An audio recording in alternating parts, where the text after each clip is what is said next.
Selamat datang di kelas interaksi obat dan makanan. Pada pertemuan kali ini kita akan membahas drug-nutrient interaction in infancy and childhood.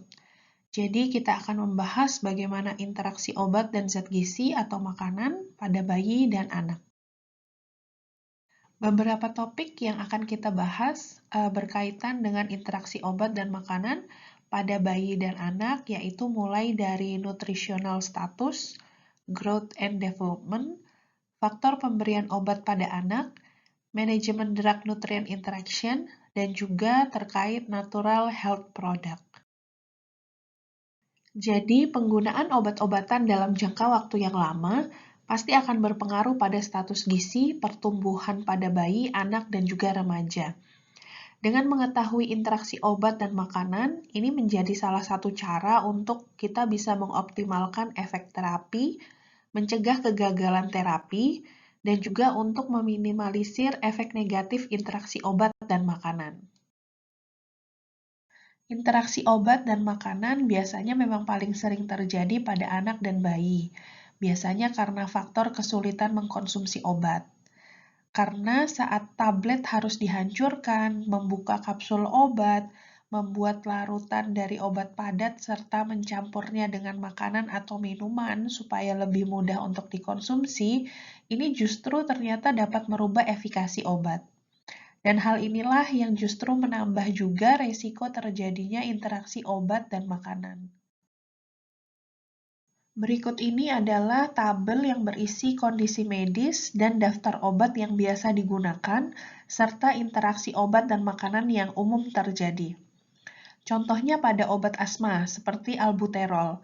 Sebaiknya tidak diberikan bersamaan dengan kafein, karena akan menyebabkan reaksi obat yang merugikan.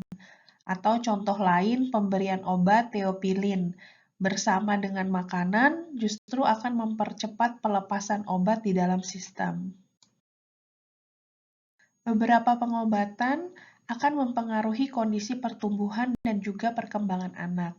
Itu mengapa pemberian obat pada bayi, anak, dan juga remaja akan sangat berbeda, dosis dan juga cara pemberiannya.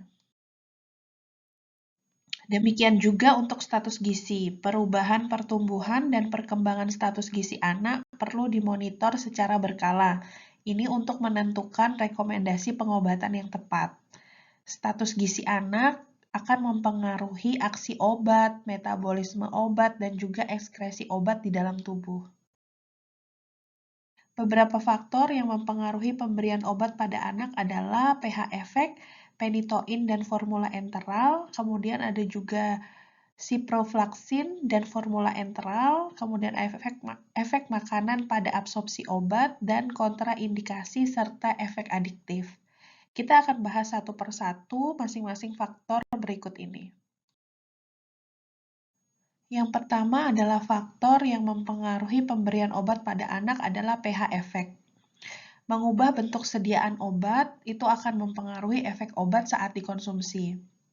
Misalnya dengan menghancurkan obat yang seharusnya bentuknya padat, atau melarutkannya dengan susu, atau merusak lapisan enterik obat, ini akan membuat obat mudah terdegradasi atau berkurang efek obatnya, karena biasanya terkena asam lambung.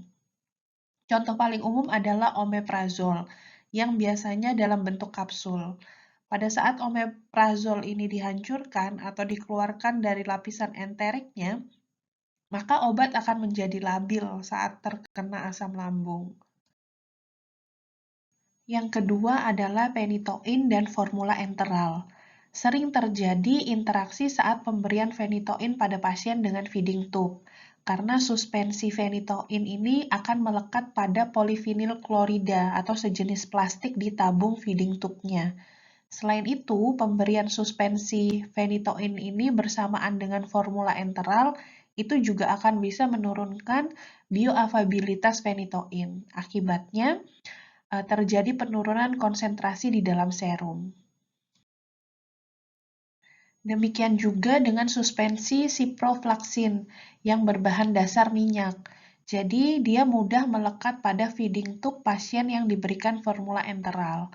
Terkadang juga bisa menyumbat feeding tube, terutama pada pasien anak karena selang yang digunakan biasanya lebih kecil. Nah, solusinya adalah feeding tube ini harus dibilas dulu sebelum dan juga sesudah pemberian dosis.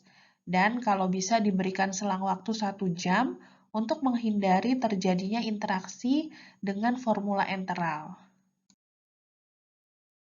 Pada pasien pediatrik, yang selalu menjadi masalah utama adalah bagaimana menutupi rasa obat. Nah, sehingga terkadang untuk menutupi rasa obat ini, obat sering dicampur dengan makanan cair atau juga makanan lunak. Tetapi efeknya sering muncul efek interaksi obat dan makanan yang menyebabkan penyerapan obat menjadi berkurang. Sehingga kita perlu memperhatikan juga daftar-daftar obat yang penyerapannya dipengaruhi oleh makanan seperti yang tertera pada tabel ini. Beberapa obat juga memiliki efek samping yang dapat meningkat dengan adanya pemberian makanan. Contohnya adalah konsumsi makanan tinggi vitamin K dengan penggunaan warfarin, atau juga obat stimulan seperti metamfetamin, epedrin, obat antihistamin itu juga sebaiknya tidak dikonsumsi bersamaan dengan makanan yang mengandung kafein karena ini bisa meningkatkan efek paradoks atau efek yang merugikan seperti misalnya kelelahan, pusing, sakit kepala, hingga terjadinya retensi urin. Selanjutnya, saya akan membahas sedikit juga tentang natural health product. Natural health product ini atau yang biasa kita sebut sebagai pengobatan alternatif. Ini meliputi mulai dari suplemen vitamin, mineral, obat-obatan herbal, probiotik, obat alternatif, dan juga obat-obatan tradisional.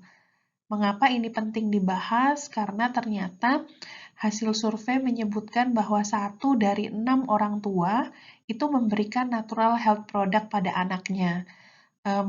Biasanya natural health product ini juga diberikan tanpa resep dokter atau biasanya mereka juga tidak melaporkan ke dokter pada saat berobat. Sebenarnya pemberian suplemen, obat herbal, atau obat-obatan tradisional ini mungkin bermanfaat, tapi bukan berarti tidak menyebabkan toksisitas atau interaksi ya bila dikonsumsi bersamaan dengan obat-obatan yang diresepkan oleh dokter. Nah, itu kenapa pada saat pasien mengkonsumsi obat-obatan herbal atau suplemen, ini perlu ditanyakan pada saat berobat. Gitu. Nah, berikut ini juga disertakan daftar interaksi antara natural health product dengan obat konvensional yang diresepkan oleh dokter. Untuk mengurangi terjadinya interaksi obat dan makanan atau zat gizi selama perawatan, maka perlu ada tata laksana interaksi obat dan makanan, yaitu meliputi tahapan identifikasi, pencegahan, dan juga manajemen.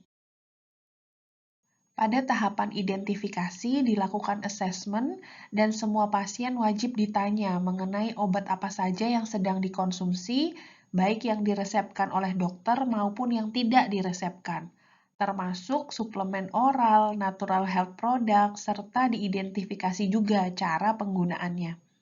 Tujuannya adalah supaya pada saat terapi, bila pasien mengeluhkan efek samping atau efek terapinya tidak muncul, maka kita dapat mengidentifikasi interaksi yang menyebabkannya. Tahap selanjutnya adalah pencegahan. Cara terbaik untuk mencegah interaksi obat dan makanan adalah dengan memberikan edukasi kepada semua tenaga kesehatan, pasien dan juga keluarga atau orang yang mengasuh pasien. Dan akan lebih baik bila orang tua mendapatkan obat di satu apotik dan apoteker yang sama, sehingga apoteker ini juga dapat mengidentifikasi jika terjadi interaksi obat dan makanan yang dikonsumsi oleh pasien. Selain itu, seharusnya apotik dan juga fasilitas kesehatan memastikan untuk memiliki sebuah software yang update tentang interaksi obat dan zat gizi untuk membantu mengidentifikasi dan mencegah potensi interaksi secara cepat dan juga tersistem. Tahap terakhir adalah manajemen. Jika interaksi obat dan makanan atau zat gizi sudah bisa diidentifikasi, maka langkah selanjutnya adalah memperbaiki masalah yang timbul. Nah, bisa dengan cara merubah waktu pengobatannya, merubah cara pemberiannya, atau mungkin melakukan pemeriksaan kadar obat. Nah, salah satu mekanisme yang paling umum dilakukan untuk mengatasi masalah penyerapan obat adalah dengan memisahkan pemberian makan dan pemberian obat. Demikian materi drug-nutrient interaction pada infancy and childhood. Bila ada pertanyaan, silakan bisa menuliskan di kolom komentar atau melalui Google Classroom. Sampai jumpa di pertemuan selanjutnya.